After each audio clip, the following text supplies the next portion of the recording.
Hi, this is Karan, and today we'll talk about how to overcome loneliness.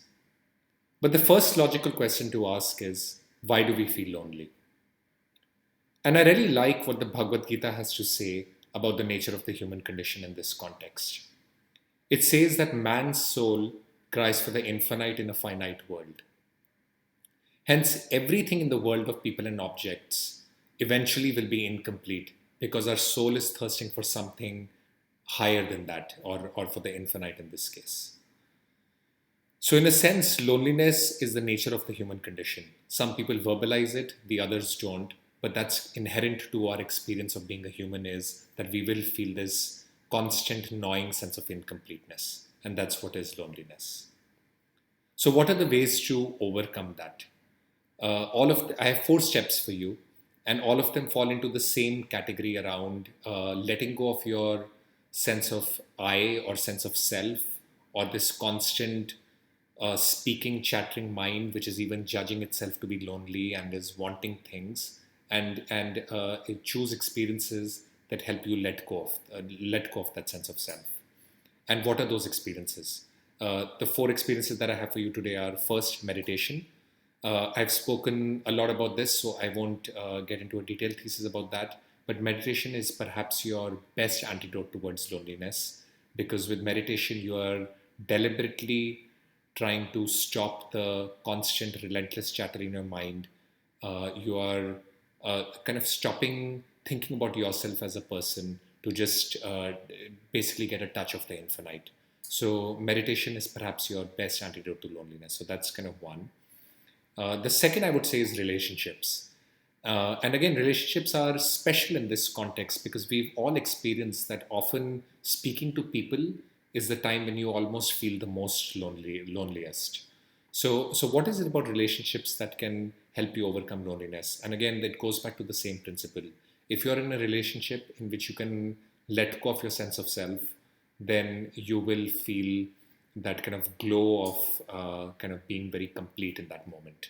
And this could be anything from being in a conversation with a stranger in which you are completely absorbed in that conversation and are completely engaged in it.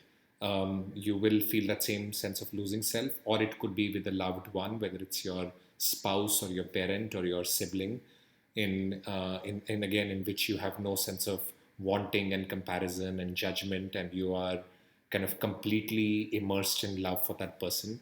Again, you'll feel that same sense of completely filling up, and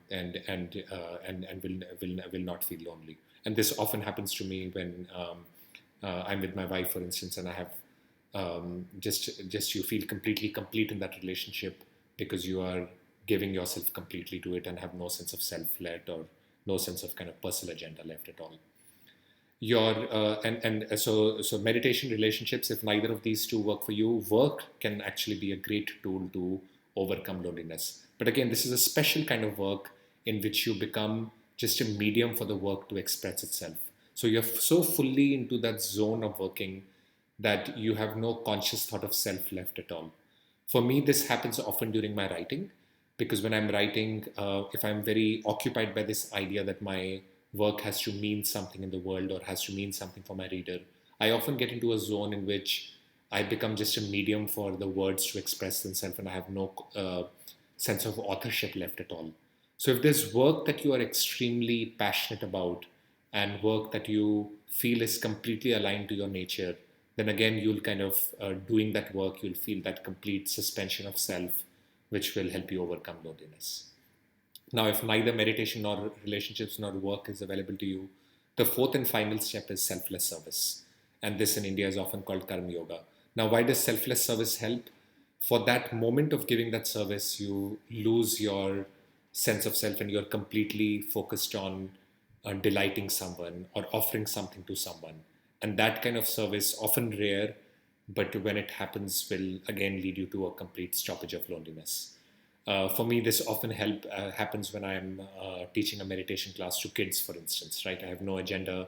Um, I'm just teaching the best knowledge I can, with the hope that it helps or empowers the child to feel, to feel better, or to give them a stronger sense of direction. And that kind of feeling is is kind of without any selfishness attached to it. And that again helps you feel completely calm.